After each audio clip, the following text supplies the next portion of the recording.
Ici, c'est intéressant, Salvatore qui a deux options, 3 bet ou call. À sa place, j'aurais préféré largement call. Je pense que ce genre de PP, en fait, on ne sait pas si on a envie de 3 bet pour value ou pour bluff. Et du coup, ici, je pense que j'aurais préféré payer personnellement. On a affaire à un 4 bet. Donc ça, c'est très intéressant de la part de Croco. Je pense que le sizing est très très bon aussi. Et Salvatore, je pense que déjà, il est dans la merde là, hein. Là, à sa place, j'aurais foldé personnellement. Je pense que c'est vraiment un spot bourbier. Et là, il va se foutre dans la merde. Donc là, on a une petite décision à place de Croco. Je pense qu'on peut check, on peut bet. Les deux options me paraissent totalement fine. J'ai pas vraiment de préférence. Je partirais sur un quart, on va dire 120%, sans trop de réflexion par habitude, quoi, parce que c'est un board, je pense, qui avantage plutôt sa range. Il est pas censé avoir une tonne de valet, mais son adversaire n'est pas censé, à mon avis, en avoir plus que lui. Donc ouais, là, je pense qu'on pourrait partir sur un 20% et réfléchir à autre chose et réfléchir après au coup. Ouais, là, c'est beaucoup trop cher. 7, 14, 21.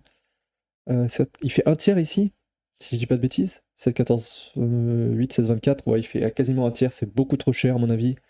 Une tonne trop cher ici. Là, je pense que le sizing autour de 20%, c'est largement suffisant. Donc, ouais, bon, erreur dans tous les cas de sa part. Les boards pairés, c'est pas vraiment les boards sur lesquels on est censé miser les plus chers. Alors, oui, il y a des exceptions. On m'a parlé dernièrement que sur les boards pairés, on était censé size up un peu plus. Mais là, je pense que c'est vraiment pas le cas en TF. C'est vraiment pas une configuration qui se prête à cette remarque. Donc ici, une erreur de la part de Coco, je pense que c'est beaucoup trop cher de sa place. On voit qu'il touche des mains, ce salaud. Open, pourquoi pas le flat de Scammer. En tout cas, tapis, ça me paraît trop abusé. Fold, ça me paraît un peu abusé aussi, donc pourquoi pas call, j'aime bien l'option. Ici, à part de MacWeaver, pourquoi pas payer une partie du temps? Je pense qu'on est peut-être dans le bottom des mains qu'on a envie de défendre ici, mais ça me dérangerait pas qu'ils défendent. Ok, ici, là on va check la part des deux scammers, pas l'intérêt de miser. Et là, je pense que ça va être assez dur. On va check encore, je pense qu'on n'a pas vraiment de value. Ouais, très bien joué de sa part. Et d'ailleurs, Croco il fait nimp là, hein. Je vois pas pourquoi il check deux fois là. Ah, je pense qu'il a de la value l'altern. Et même il avait de la value au flop quoi. Juste. Et après, bon, punition pour lui hein, d'avoir attendu tout le temps de temps. Je pense qu'on peut miser une blinde de temps en temps chez deux scammers. Ouais, il a décidé de check.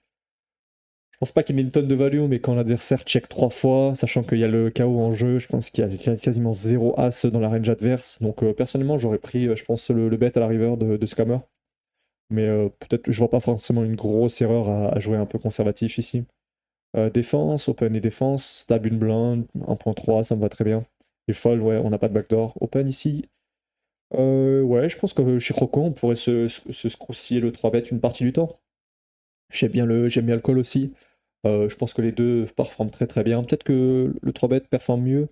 En tout cas, quand je regarde pas mal les purple, les trucs comme ça, ils ont l'air de bien bien abuser des 3 bets. Donc ça me dérangerait pas qu'ils abusent aussi et qu'ils prennent des mains qui pourraient se prendre aussi en call, mais plutôt dans le 3 bet pour forcer des erreurs chez l'adversaire. Small ici, on pourrait